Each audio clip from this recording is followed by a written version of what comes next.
My dad works in B2B marketing. He came by my school for career day and said he was a big ROAS man. Then he told everyone how much he loved calculating his return on ad spend. My friends still laugh at me to this day. Not everyone gets B2B, but with LinkedIn, you'll be able to reach people who do. Get a $100 credit on your next ad campaign. Go to linkedin.com/results to claim your credit. That's linkedin.com/results. Terms and conditions apply. LinkedIn, the place to be, to be. Hey, it's me, the Quenchies. I'm that late afternoon craving you just can't shake. Wait, what's that? Welch's Grape Aid? No! Made with real fruit and no added sugar, nothing answers the call of the Quenchies like Grape Aid. Got the Quenchies? Grab a Grape Aid in your juice aisle. Hey y'all, welcome to At the Table Podcast, a virtual table where we discuss all things young adulting. My name is Fikayo, and thank you so much for having me in your ears. Good morning, good morning. How are you? Welcome into this beautiful Friday morning. It is literally the crack of dawn, and here I am recording this podcast episode, and there is no place I would rather be except for right here. I wouldn't even rather be sleeping. Like, I'm so happy that I have this podcast and that I'm in your ears and that we're in this moment together. Today's episode is going to be a really interesting one, and I'm really excited to get into it. But before we get into it, how about that debate? It was literally this week. And well, quite frankly, I don't care who you vote for, but I do ask all of you all to go out and vote. I don't care if you believe that it doesn't matter. I don't care if you believe that America's going to do what America's going to do anyway. I just believe in like the personal agency. And I believe that you should do your part. And if everyone does their part, like, drops of water fills a bucket, So please make sure that you do your part. Please, please, please fulfill your personal obligations as it pertains to being a part of this republic, I guess. But yeah, please go vote, you guys. Please go vote. Okay. Aside from that, how are you? How are you feeling? I came across that question earlier this week. How are you feeling? And I thought that was beautiful. If you've listened to like earlier episodes of this podcast, we used to do this thing where I would ask, what are you snacking on, and have you been praying? Just kind of reflective questions. And I haven't done it in a while, but and truly I miss it. I really miss it. So here I am bringing this question up to you guys. Well, how are you feeling? Me personally, I have been a little anxious, slightly, ever so slightly overwhelmed, but it's okay because, well, the anxiety and the overwhelm is teaching me things, and I'm trying to learn through them. And well, I don't know, here we are. And I think like the anxiety and the overwhelm that I've been feeling consistently for the last few weeks has actually brought me to this exact podcast where I'm going to talk about being a thought daughter. And it's going to be so much fun. Like, I'm really excited to get into this because I feel like this is just going to be a conversation or a monologue that I'm really, really proud of. So without further ado, let's kind of hop into it. So I was off of social media for a while, for about a month or so, or two even, but it was for a while. And then I came back, and my FYP page, specifically on TikTok, was just full of like this thought daughter content. And I was like, thought daughter? You know, I don't know nothing about a thought daughter, but I sound like a thought daughter. And it was like these girls with books and that felt things differently and so on and so forth. And I was like, wow, like this is kind of me. So I started digging deeper into what a thought daughter was. And initially my perspective of what a thought daughter was just a girl who thinks a lot and is like constantly in her feelings. Although that's an aspect of being a thought daughter, let me actually run you through the origin of the thought daughter. What is it, aesthetic, or is it the thought daughter construct? So essentially, those people that like go out and they do interviews on those mics and stuff, and they ask people like questions. There was apparently like one where they were like gay son or thought daughter, thought being THOT, daughter, which is a girl that's promiscuous, right? And I guess those people would take that, I don't know, same question they'd ask their parents, and the parents, because thought is like a cultural slang or generational slang, the parents thought they meant thought daughter, like a girl who thinks, right? So from that was how thought daughter was kind of born. And it was great because it was sitting in this perfect contrast between like a girl who's promiscuous and a girl who thinks a lot. So no, like I'm not a thought daughter, right? Not the THOT thought daughter, but actually no, I'm the opposite. I'm a thought daughter. Like I think a lot, let me preface, I'm not saying that if you're promiscuous and so on and so forth that you don't think, okay guys, let's not do that. But you understand what I'm saying. Like that's kind of how the trend was kind of, born. And then since then, as TikTok does, they kind of started layering and compounding a whole bunch of different terms on top of this specific term of being a thought daughter. And I don't know, like when I was researching thought daughter, I came across a whole bunch of like aesthetics and terms and labels that I didn't even know about. Like I learned about the femcel, which is the female version of an incel, who, if you don't know what an incel is, it's young men who are involuntarily celibate. But it's the same thing for a female. And apparently like there's like dark feminism and so on and so forth. I don't know. Okay, you guys, I'm not going that far into it, but I am only talking about like the thought daughter in the context of like a girl who does think a lot and she reads a lot and she's really, really interested in intellectual exploration. The girls who love like books and films and music that make them feel artistic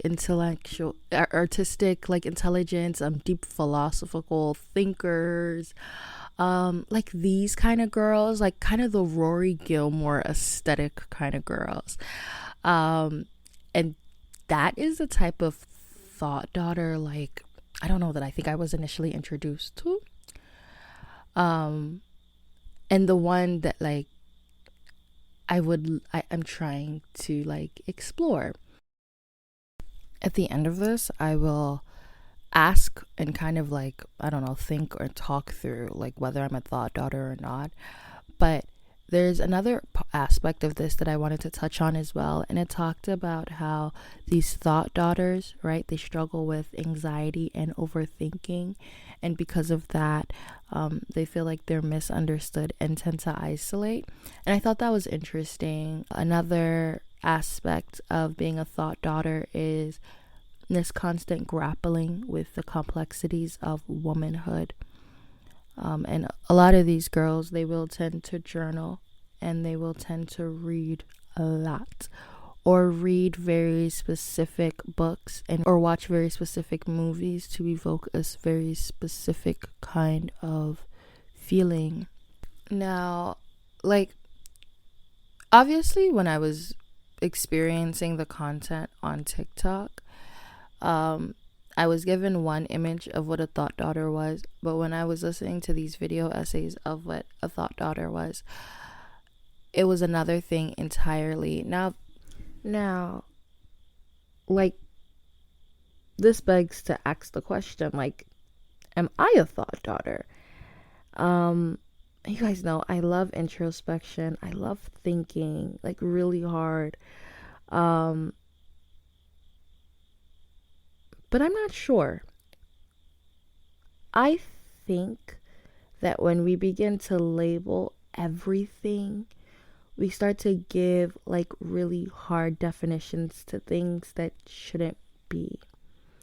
Now, I'm talking like very base level. Oh my goodness, I am a thought daughter. I love to think. I love reading. I love the exploration of emotions. I do grapple with what it means to be a woman. And it's something, especially in my early 20s, I'm trying to figure out. I do want to be an intellectual. Um, I think I am constantly in this conscious or subconscious state of trying to prove that I am much more than my physical appearance or the way I look or my hair or my nails, that I can be smart too. And these are all aspects of being a thought daughter that I thought were beautiful. I love the deep exploration of empathy. Um, I love the intentionality I believe that thought daughters are using to curate the world around them, in the way that it looks and the way that it feels. But when I was doing research on it, you guys, it almost seemed like, or at least the creator that I specifically watched on YouTube, she said that it seemed like thought daughters wanted to sit in the sadness and sit in the confusion. And in as much as that's great, that's not the type of thought daughter I am. I don't want to stay there. I think for me, it's much more of a growing thing, like, or seasons. Like this one came, it felt like this and it's leaving. It felt like some of these girls make being a thought daughter or make being like constantly sad or grappling like their core identity. And then it goes into femcel and just, I don't know. I think the labels are crazy. Also, apparently, like, there are books for thought daughters. I thought that was a lot too. I have very, very much, like, I have very much curated my book reading lists, if that makes sense. Like, I read what pulls and what draws to me, not necessarily what's mainstream, not necessarily what everyone else is reading. I believe personally that a book calls me when it's ready to be read by me, and I try to live my life like that. But like saying that there's a specific kind of book for this kind of aesthetic, it just feels very inorganic to me, and it makes me ask that question, like, are these trends that are personality types, right?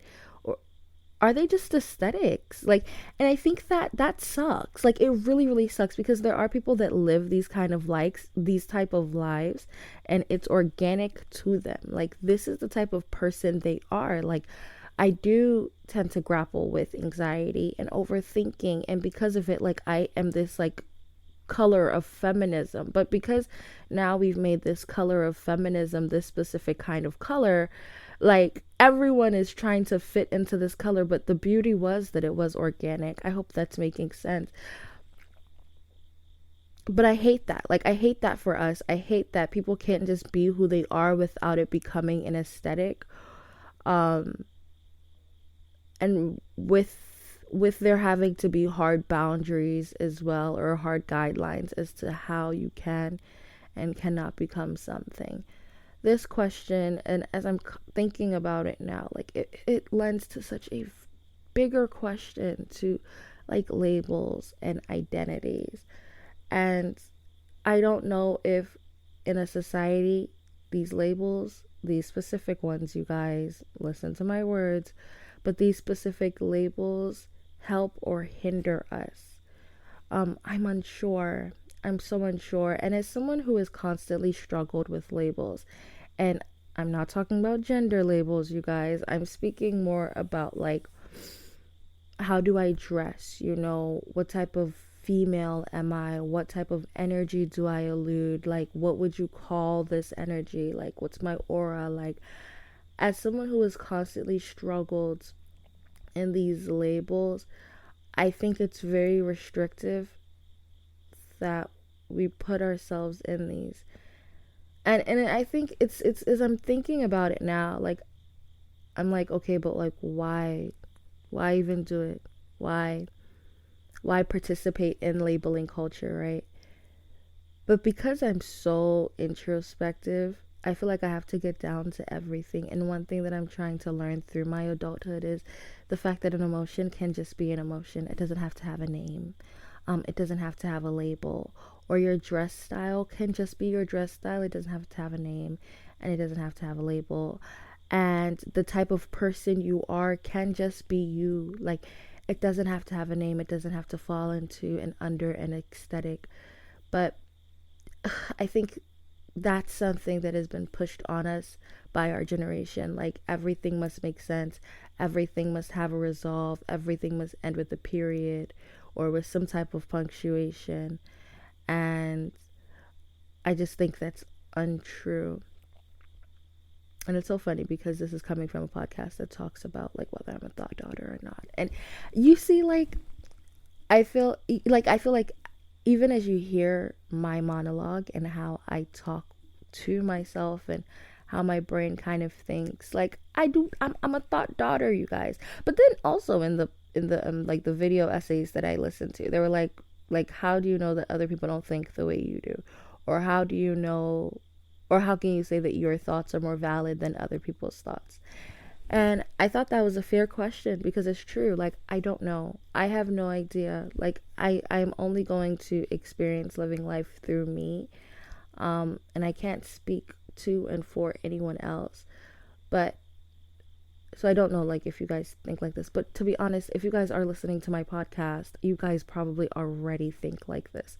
But I just don't know, you guys. I have no idea. I'm just also exploring the world. I thought this thought daughter concept was cool, and I wanted to bring it on and talk about it. But yeah, I don't know. Are you a thought daughter? What are you reading right now? Let me tell you guys the books I'm reading.